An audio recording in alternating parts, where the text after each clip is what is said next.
My name is Charlotte Avery Harris Smith, but a lot of people called me Shorty when I was in school. And you are a grandmother and a great-grandmother, but what do they call you? Grammy. Granny. Everybody calls me Grammy. Did you get to pick that? Yeah. Because I said I didn't want to be called Grandma. I didn't want to be called Nana or any of those things. I just wanted to be Grammy. So when were you born? May 23rd, 1934. So your birthday's coming up. How old are you going to be on this one? 85. I actually died when I was 57. What? I had a heart attack and I was gone for 4 minutes before they brought me back. So, I'm kind of a miracle girl. Yeah, still going. If you had one piece of advice for young people, what would it be? To be yourself. Not to try to be like anybody else. Just to be yourself. And here's one. What can younger people do to avoid having regrets later in life? What would you tell them to do to avoid that? To be true to what they believe and never let circumstances change that.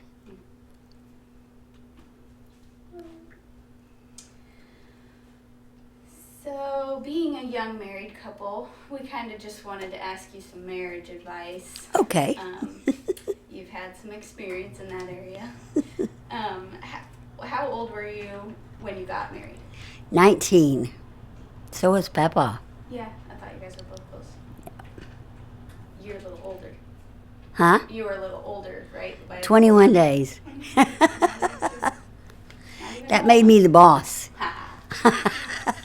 If you believe that, I got a bridge to sell you. When you got married, you were how old? 19. 19. Mm-hmm. And what was his name? What was his name?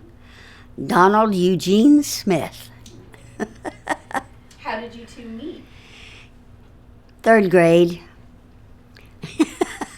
But I didn't. I was there only for half a year, and then we moved to Key West. And then we started going together when we were 15. Did you remember each other from 3rd grade? He did, I didn't. Did you remember each other in 3rd grade? He did. He remembered me, but I didn't remember him.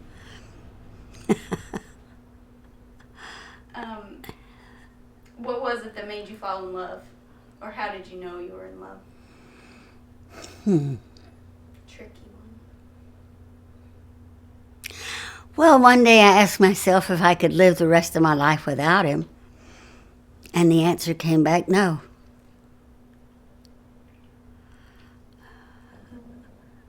So you were 19 when you got married, and how long were you married? 60 years and 7 days.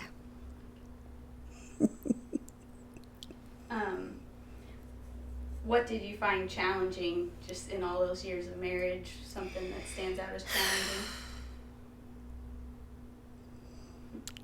My temper and his temper. He was a yeller and I wasn't. What would you say is the secret to a long and happy marriage? Stick-to-itiveness. I thought about running away one time, but I didn't have any place to go, so I had to stay.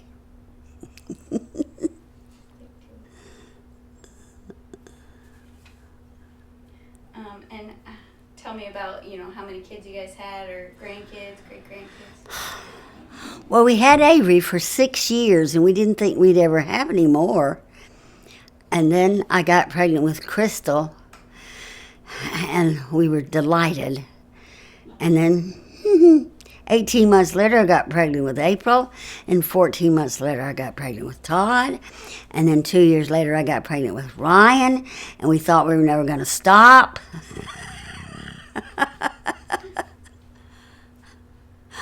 Oh. 5 kids. That's awesome. How about, do you have a count of your grandkids and your great grandkids? I have 19 grandchildren. I have 14 great grandchildren.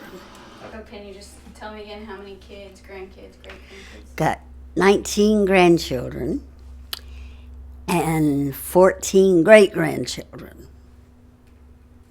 So you're almost 85. What would you say keeps you going?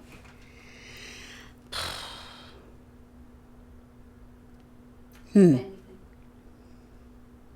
What do you look forward to getting up day after day? You know, I look forward to going to heaven. I keep asking him why he's leaving me here. What am I supposed to be doing?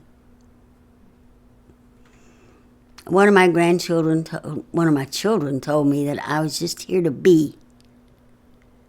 Be you. What do you want your children and your grandchildren to remember most about you? That I was fun to be with. Love it. You are fun to be with. You know, the fact that I was a military wife for 20 years, and we moved every 2 to 3 years with 5 kids. And then my mother came to live with us about 15 years before he retired. So she came with us too. And so that made for a big family. And but we got along. We got along fine. Most of the time. You had a lot of extra family too, like yeah. Who else was living with you from time to time? George and Marta. Vicky, who we always called George, and Mike Weber lived with us for a while. And then we had an exchange student from Colombia named Marta Cecilia that April came home one day from school and she said, "Mom, there's a girl at my school that's really unhappy where she is. She's an exchange student, and could she come live with us?" I said, "Well, she'll have to share your room." And I said, "Okay." So she did. She stayed with us for about 8 months.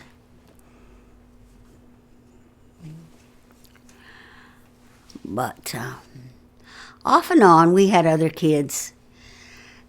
Your mother, April, was one that liked to bring home strays. So we had a lot of strays, off and on. They became family. Huh? They became family from what I hear. Yeah. So, being a military wife obviously has its challenges. I was well trained for it, though, because my family moved a lot.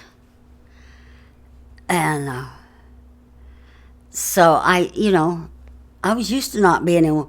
The longest place I ever lived in at one time was high school, junior high and high school, and we were there in Vero Beach for 8 years. And that's the longest I ever lived in one place. You met Papa there during that time. Yes.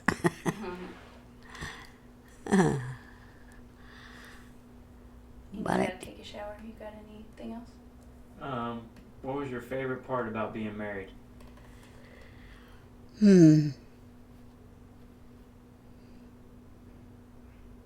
Just having somebody to lean on when I needed him, because I knew he was always there. The year that he spent in Thailand was a really hard year for us, because I had my mother and 5 children to take care of. And we lived in a beautiful house down on the river, and we were supposed to have had it for a year. And at 6 months, the guy came in and he says, I've got somebody that wants to buy my house, so you're going to have to move out. So I bought a house in Vero that the whole house would have fit in the dining and living room of the other house. And we only had 3 bedrooms. So Avery slept on the floor in my room, or else in the garage whenever he was so moved. And that was kind of tough. We had to move, but Don's brothers helped me, Jimmy and Gary. So we did all right. And then Don had the audacity to call me one day from Thailand and say, "Where did you get the money to buy a house?" And I said, "Well, I'll never tell."